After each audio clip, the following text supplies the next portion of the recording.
Tarakum, and very good afternoon to all the students. Yesterday in accountancy we have seen the sum related to admission. Now in that we have prepared, first of all balance sheet was there and then adjustments were there. We have prepared revaluation account, partners capital account, then we have prepared cash of the bank account and then balance sheet. Today we are going to see the question again, same type of question but something different. So I hope, first of all, my request to you, just see the question here. If it is not visible properly, I am going to speak so that you can listen at least. Now balance sheet is given to you in front of you. Now if you see the balance sheet, you have three partners here, A, B and C. Three partners are there, already three partners are there, A, B and C. And in the form, setting profit and loss in the ratio of 3:2:1. So profit and loss ratio is also given here 3:2:1. On 31st March 2019, their balance sheet was as follows. So on 31st March 19, the balance sheet is already given there. Already in all the sums balance sheet will be there. Now if you see the balance sheet here, students, first liability side is there. On liability side, creditors are given. I repeat again, creditors are given. Creditors 84,000 is there. General reserve 21,000 is there. Capital accounts, three partners capital account is given. 60,000, 40,000 and 20,000 it is given. Asset side, if you take, bank balance is there. Debtors is given. Stock, investment, furniture and fittings and machinery is given. So both the side total is 2,25,000. 2,25,000. Now obviously below this adjustments will be there. So if you see here on the above date, they have admitted D. Already students, three partners are there, A, B and C. Now fourth partner is admitted, that is D. So now four partners are there. And what is the condition now? The new profit and loss sharing ratio will be 2:1:1. Old ratio already given 3:1. New ratio is 2:1:1. Okay. Now goodwill of the firm valued 90,000. It means पूरे business की goodwill है. D नहीं ला रहा. D लाएगा वो अलग होगा, लेकिन ये पूरे बिजनेस के 90,000. He brought. Now listen. He brought his share of goodwill in the premium in cash. अब ये important word है. His share, उसका हिस्सा. 90,000 पूरे बिजनेस का हिस्सा है, उसमें डी अपना हिस्सा ला रहा है. अभी उसका हिस्सा कितना होगा हम वो कैलकुलेट करेंगे. Then adjustment, the market value of the investment was 24,000. जो इन्वेस्टमेंट हमने किया है मार्केट में, जो भी किसी भी कंपनी में किया हो, किसी जगह पे किया हो, उसकी अभी वैल्यू 24,000 है. पहले कितनी है 30.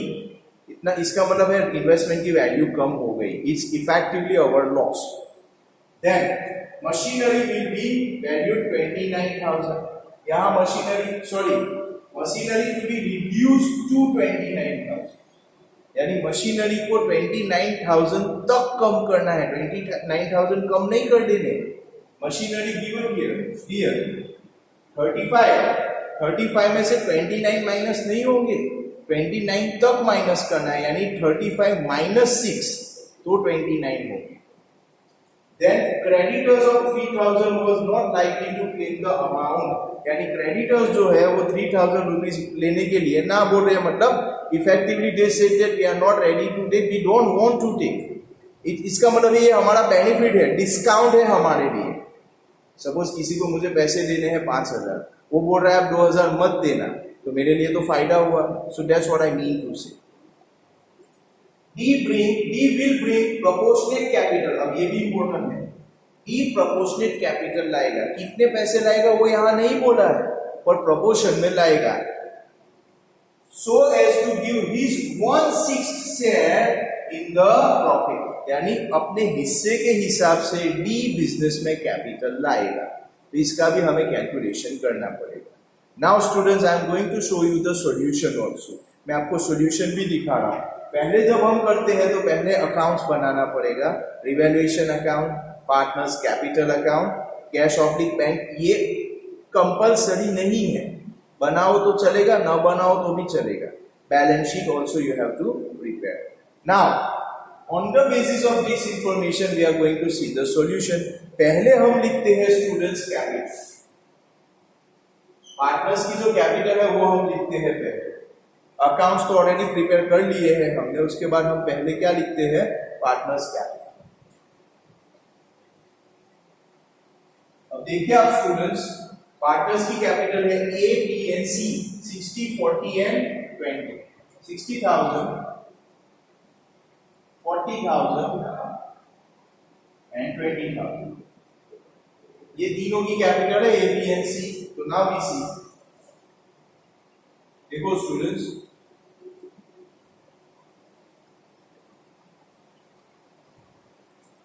आप यहां देखेंगे पार्टनर्स का कैपिटल अकाउंट है, ये बनाया है. उसमें देखो यहाँ पे बाय बैलेंस ब्रॉट डाउन लिखा है, बाय बैलेंस BD. पहले है 60, 40 एंड देन 20. 60, 40 एंड 20. ये कैपिटल आपको लिखना है. ओके, अब देखते हैं क्वेश्चन पे नेक्स्ट. स्टूडेंट्स यहां पे देखिए क्वेश्चन में पार्टनर्स का कैपिटल हो गया, उसके बाद यहां पे दिया है जनरल रिजर्व. अब जनरल रिजर्व यानी already you have kept the money on one side for future purpose, but now because D has been admitted in the business, so now the general reserve will be distributed between among three partners in their profit sharing ratio. तो अब हम distribute करेंगे general reserve को. 21,000 है, profit sharing ratio है old ratio 3:2:1. Distribute करना है capital account में. क्रेडिट साइड कोई भी पार्टनर्स का एडमिशन का सम हो या रिटायरमेंट का, उसमें ये डिस्ट्रीब्यूट होगा. या तो जनरल रिजर्व है या capital reserve. So let's C the solution right now. Students आप यहां पे देखिए, ये लिखा है कैपिटल अकाउंट में जनरल रिजर्व, और 21,000 जो मैंने आपको बताया वहां पे, उसको उन्होंने डिस्ट्रीब्यूट किया है. Now might be they have distributed, the ratio was 3:2:1 old. तो यहाँ डिस्ट्रीब्यूशन हुआ है 10,500, 7,000 and 3,500. So this is general reserve. Okay. अब next.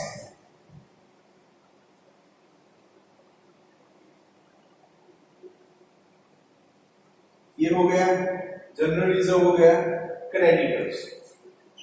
स्टूडेंट्स हमने क्रेडिटर्स पे एक एडजस्टमेंट देखा था, वो हम चेक कर लेते हैं. यहाँ पे adjustment number 5, creditors of 3,000 not likely to claim. यानी क्रेडिटर्स 3,000 हम नहीं देंगे, वो ना बोल रहे हैं, माफ किया है उन्होंने. तो क्रेडिटर्स जो भी है टोटल, उसमें से 3,000 निकालना पड़ेगा. अब ये एडजस्टमेंट है, तो एडजस्टमेंट की दो इफेक्ट होगी. क्रेडिटर्स कम हो रहे हैं, हमारी रिस्पॉन्सिबिलिटी कम हो रही है, तो रिवैल्यूएशन में क्रेडिट साइड हमने पहले भी देख लिया है. रिवैल्यूएशन में क्रेडिट और क्रेडिटर्स में से माइनस होंगे liability side. So let's C the solution now. Students यहां पे देखिए, revaluation account credit side creditors 3,000. Okay. Second effect आप देखिए बैलेंस शीट, ऑलरेडी क्रेडिटर्स है, पहले 84,000 थे, माइनस किए 3,000, तो यहां पे लिखे है 81,000. डायरेक्ट माइनस करो चलेगा, नो वरीज. तो डायरेक्ट लिखा है 81,000, क्रेडिटर्स हो गए.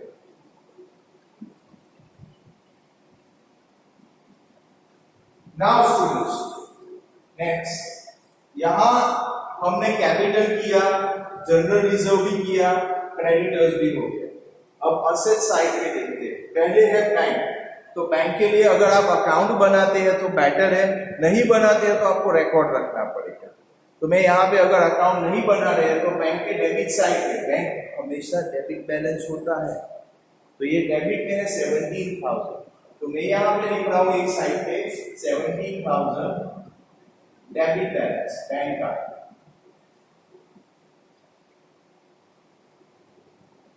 ओके. नाउ उसके बाद है डेटर्स. अब स्टूडेंट्स डेटर्स रिलेटेड तो कोई भी इंफॉर्मेशन नहीं है सर में, नो मींस एडजस्टमेंट की बात कर रहा हूं. So we will take debtors as it is, और debtors आ रहा है asset side. So see the solution is debtors here, debtors same amount, कोई adjustment ही नहीं है. So same amount they have written 23,000. Now students, after debtors we have stock. यहाँ stock लिखा है 1,10,000. Stock के रिलेटेड भी कोई एडजस्टमेंट नहीं है. So we will write down the same amount. Stock कहाँ आता है? Balance sheet asset side. So we will write down balance sheet asset side. यहाँ लिख लीजिए आप. बैलेंस शीट में है असेट साइड, ये है stock 110. Balance sheet, this is balance sheet asset side. Okay,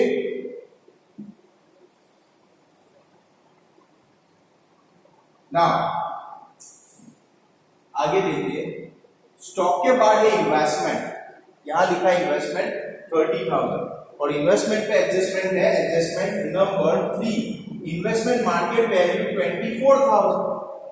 investment 30 के थे, 30 के, अब 24 है तो 6,000 कम हो गए. ये हमारा लॉस है.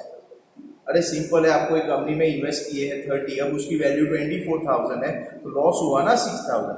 लॉस कहाँ आता है? रिवैल्यूएशन में, डेबिट. और बैलेंस शीट में असेट साइड में जो इन्वेस्टमेंट है वो अब 30 नहीं रहेंगे, वो अब कितने हो जाएंगे? 24. सो let's see the answer please. यहां देखिए आप, रिवैल्यूएशन है डेबिट साइड, इन्वेस्टमेंट देखा आपने 6,000, जो कम हुआ वो 30 माइनस 24. सेकेंड इफेक्ट देंगे, बैलेंस शीट असेट साइड. ये बैलेंस शीट है, असेट साइड है, इन्वेस्टमेंट है. पहले कितने थे? 30, अभी कितने हैं? 24. So this is the effect of investment. Students, better है आप भी मेरे साथ सम कीजिए तो बेटर रहेगा. Now next, after that furniture and fitting. Now furniture and fitting के ऊपर एडजस्टमेंट है, चेक कर लेते हैं. I don't think any adjustment is there. कोई एडजस्टमेंट नहीं है. तो फर्नीचर फिटिंग जो है ये रहा 10,000 जो है वो भी बैलेंस शीट में एज इट इज ही लिखेंगे हम लोग. We will write down the same amount in the balance sheet asset side. So let's see balance sheet asset side please.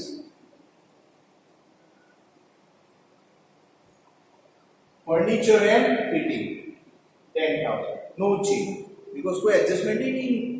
Okay,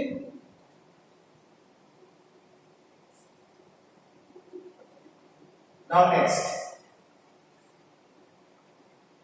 students listen. Machinery 35,000. Machinery पे adjustment है. I see here the adjustment here is machinery. Number 4, machinery to be reduced to 29,000. यानी machinery को 29,000 तक ले जाना है. 35 है, 29 तक ले जाएंगे तो कितने कम होंगे? 6,000. 29 कम नहीं करने हैं, 6,000 कम करने हैं. और machinery is your asset. When your asset goes down, it's your loss, and loss will be recorded on revaluation debit side. So I will write down first effect revaluation debit, second effect asset side. Instead of 35,000, I will write down 29,000. So see the effect please. Here you can see revaluation debit side 6,000 machinery reduced. एक effect हो गया. Second effect, balance sheet asset side, machinery is return 29,000. पहले 35 थे, कितने हो गए? 29,000. Okay, now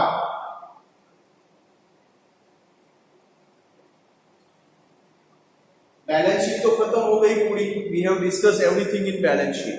now see adjustments. First adjustment is regarding new profit and loss ratio. New profit and loss ratio दिया है आपको 2:1:1. तो नॉर्मल है. I will write down here new ratio 2:1:1. बराबर. ओल्ड रेशियो भी आपको लिख देते हैं हम. Old ratio is also given 3:1. 3:2:1. Old, ये new. Now see the adjustment please. New profit and loss sharing ratio is 2:2:2 2:2:1:1। Second adjustment हमने नहीं किया। गुडविल, पूरे बिजनेस की गुडविल 19,000 है, उसमें जो डी है वो अपना हिस्सा लाएगा। सो लेट्स सी हियर, पूरे बिजनेस की वैल्यू है 19,000, डी का हिस्सा हमें पता है 1/6, तो वो कितना लाएगा 15,000। अब ये जो आप डिस्ट्रीब्यूट करेंगे वो तीनों पार्टनर में करेंगे सैक्रिफाइस रेशियो। तो we have to find out sacrifice ratio. Sacrifice ratio equal to old ratio minus new ratio. A old ratio यहां दिया है 3/6 माइनस न्यू रेशियो है 2/6। So effectively 1/6 is the answer. A. B 2/6 minus new ratio भी है 2/6, so यहां हो जाएगा 0। कोई सेक्रीफाइस नहीं है, B कोई सेक्रीफाइस नहीं कर रहा है। C old ratio is 1/6 minus new ratio is also 1/6, तो यहां ये भी कोई सेक्रीफाइस नहीं कर रहा है, तो सारा सेक्रीफाइस कौन कर रहा है? ए। तो जो गुडविल बी ला रहा है 15,000 वो कौन ले जाएगा? A. I repeat again, the goodwill brought by partner D, new partner, will be taken by partner A because only A has sacrifice. Okay. So now I think you have seen this. Let me just show you the solution also. मैं आपको solution भी बता रहा हूँ. Okay. Please focus here. यहाँ देख लीजिए आप. देखो आप. कैपिटल अकाउंट है ना? प्रीमियम फॉर गुडविल लिखा है. गुडविल कितने पैसे थे? डी कितने ला रहा था? 15,000। ए है 15,000 यहां लिखे 15,000 15,000। बी सी में कुछ नहीं है, बी तो ला रहा है, तो पूरे के पूरे गुडविल के पैसे कौन लेगा? Premium for goodwill. और ये तो एडजस्टमेंट है तो सेकंड इफेक्ट देनी पड़ेगी। यहां पे आपने लिखा है क्रेडिट साइड, तो दूसरा ये पैसे आ रहे हैं तो नॉर्मल जर्नल एंट्री क्या होती है? Cash account debit to partner capital account. तो कैपिटल में क्रेडिट तो किया, कैश में डेबिट होगा ना? तो कैश यानी ऑलरेडी यहाँ पे आपने लिखा है बैंक यानी कैश, तो उसमें डेबिट, ये भी डेबिट है, प्लस यहाँ हो जाएंगे 15,000 प्लस हो जाएगा। ओके, आप कैश ऑब्लिक बैंक बनाना चाहते हो तो भी बना सकते हो। नाउ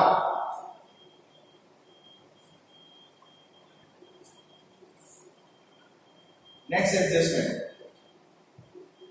फर्स्ट एडजस्टमेंट हो गया, सेकंड हो गया, थर्ड भी हो गया, फोर्थ भी हो गया, फिफ्थ भी हो गया। Now last adjustment, D will bring proportionate capital. अब प्रॉब्लम ये है कि डी कैपिटल लाएगा लेकिन कितनी वो नहीं बोला है, प्रोपोर्शन में लाएगा। प्रोपोर्शन मतलब उसको जितनी लानी है उतना। अब कितनी लानी है उसके लिए कैलकुलेशन करना पड़ेगा। पहले एक काम करते हैं, हम लोग रिवैल्यूएशन अकाउंट को क्लोज करते हैं। सो सी हियर, रिवैल्यूएशन अकाउंट पूरा यहाँ पे आपके सामने है, ये पूरा रिवैल्यूएशन क्लोज किया है। डेबिट साइड का टोटल यहाँ पे है क्रेडिट साइड, लेकिन डेबिट का टोटल ज्यादा है। The side debit side total is more, so 12,000 we have return total. Credit side total में सिर्फ आपके पास 3,000 भी है, only 3,000। So effectively 12 they have transferred here, और 9,000 जो है वो आपका लॉस। तीनों के बीच डिस्ट्रीब्यूट हुआ है old ratio. 9,000 transferred, the loss distributed in old ratio between among three partners। चौथा नहीं लेना है, चौथा तो अभी आएगा। अब ये लॉस है जो यहाँ क्रेडिट में है, उसकी सेकंड इफेक्ट जाएगी डेबिट साइड, कैपिटल अकाउंट। तो सेकंड इफेक्ट भी देख लीजिए आप।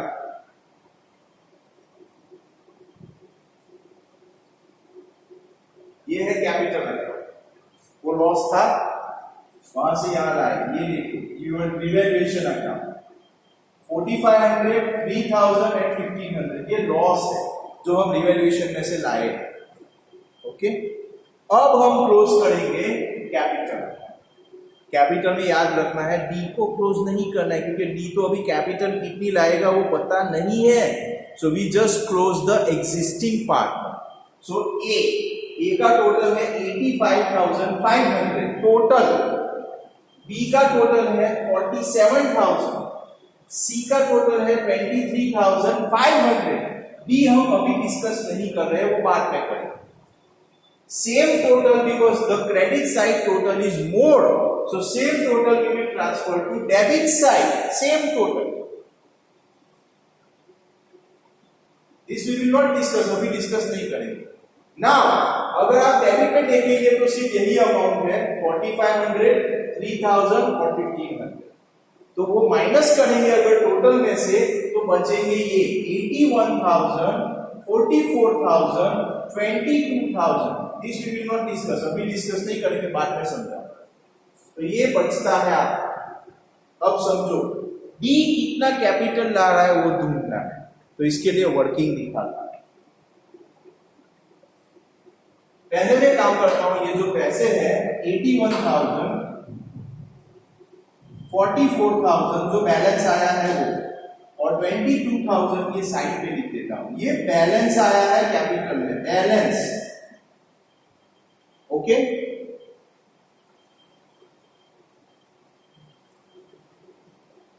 अब वर्किंग कैसे करूंगा वो समझाता हूं। ये आपके पास जो तीनों का टोटल है 81,000 ए प्लस बी का टोटल है 44,000 प्लस सी का टोटल है 22,000। अगर ये तीनों का टोटल करेंगे 1,47,000 होता है, तीनों का टोटल 1,47,000, ये बैलेंस तीनों का। अब याद रखना अगर परसेंटेज निकालते हैं तो 100 पे होता है, और अगर आप प्रपोर्शन करते हैं तो 1 माना जाता है। तो सपोज पूरे बिजनेस का रेशियो 1 है, उसमें से हम डी यानी नए पार्टनर को निकाल देते हैं 1/6, 1 - 1/6, एलसीएम करेंगे तो आंसर आएगा 5/6। समझाता हूं। ए बी सी डी 4 लोगों का टोटल है 100 रुपए, उसमें से डी के 20 रुपए निकाल दो तो 80 रुपीज किसके होंगे, ए बी और सी के। तो ये सेम मैंने यहाँ पे किया है। अब कैलकुलेशन समझो, थोड़ा कॉम्प्लिकेटेड है कि भाई 5/6 अगर तीनों का रेशियो है, तीनों मतलब ए बी एंड सी, तो उनका टोटल कितना आया 1,47,000। 1,47,000, 5/6 equal to 1,47,000, 1/6 equal to how much? This is a question. इसका कैलकुलेशन हम कैसे करेंगे, मैं यहां पे करता हूं। 5/6 147, 1/6 how much? So I will write down 1,47,000 multiply by 1/6 cross multiplication. अब ये तो डिवाइड होता है 5/6, डिवाइड में डिवीजन में जाता है डिनोमिनेटर में, लेकिन अगर उसको मल्टीप्लिकेशन में लेना है तो रिवर्स करना पड़ेगा। तो 5/6 है तो मल्टीप्लाई करेंगे तो क्या होगा 6/5। अब इसको हम 6 को कट करेंगे, 147 डिवाइडेड बाय 5, हाँ 29,400 इसका टोटल होगा। तो डी जो है वो इतने पैसे लाएगा 29,400। अब आप देखो यहाँ पे कैपिटल में आ जाएगा, ये लिखा है बैंक, लिखा है यहाँ डायरेक्ट डी में देखिए आप 29,400 जो मैंने यहाँ पे दिया सेम। अब डी में तो कोई टोटल है ही नहीं दूसरा, तो उन्होंने लिखा 29,400। सेम टोटल उन्होंने डेबिट में भी लिखा है 29,400। यहां भी कुछ नहीं है डी में, तो बैलेंस में भी कितने आएगा 29,400। अब ये सारा जो बैलेंस है एबीसीडी का बैलेंस बोल रहा हूं, वो जाएगा बैलेंस शीट में लायबिलिटी साइड, चारों का जो टोटल है। अब समझो ये जो टी है वो कैश ला रहा है कैपिटल, तो एंट्री ये होती है cash account debit to partner capital account. तो कैपिटल में तो आपने लिख लिया, कैपिटल में तो आपने लिख लिया। सेकंड इफेक्ट कैश में देनी है कैश अकाउंट डेबिट। तो कैश यहाँ पे ऑलरेडी मैंने साइड पे रिकॉर्ड रखा है, उसमें यहाँ पे देखो ऑलरेडी वो कैश ला रहा है, कितना ला रहा है 29,400, तो वो यहाँ पे आएगा। तो कैश में तीन चीजें मैंने लिखी है 17,000, 15,000 एंड 29,400। अब आप देखिए, ये मैं पूरा रफ कर देता हूं।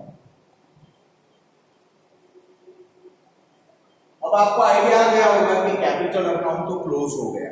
अब क्लोज करना है cash and balance sheet. Cash तो हमें ऑलरेडी यहाँ पे है ही, बराबर है ना।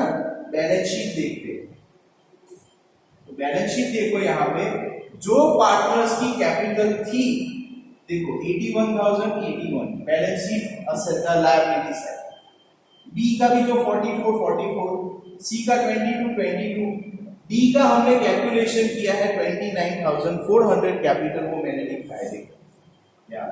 तो चारों का टोटल है 1,76,400। अब कैश का जो यहाँ साइड पे हमने रिकॉर्ड रखा है उसका टोटल कर लेते हैं। तो 17,000 प्लस 15,000 32 प्लस 29,400 यानी 61,400। ये पूरा कैश का बैलेंस हम लिखेंगे असेट साइड। तो यहाँ लिखा होगा बैंक और कैश 61,400, 61,000 ये टोटल किया है 61,400। अब स्टूडेंट्स आप बैलेंस शीट में टोटल करेंगे असेट्स और लायबिलिटी का। So asset side will be 2,57,400, liability also 2,57,400. My humble request to students, still if you have the doubt, anytime you can ask the question in the comment. I will immediately give you the answer. This is the whole question of admission. Hope you understood. Please, practice makes man perfect, so you have to do practice again and again. Thank you very much.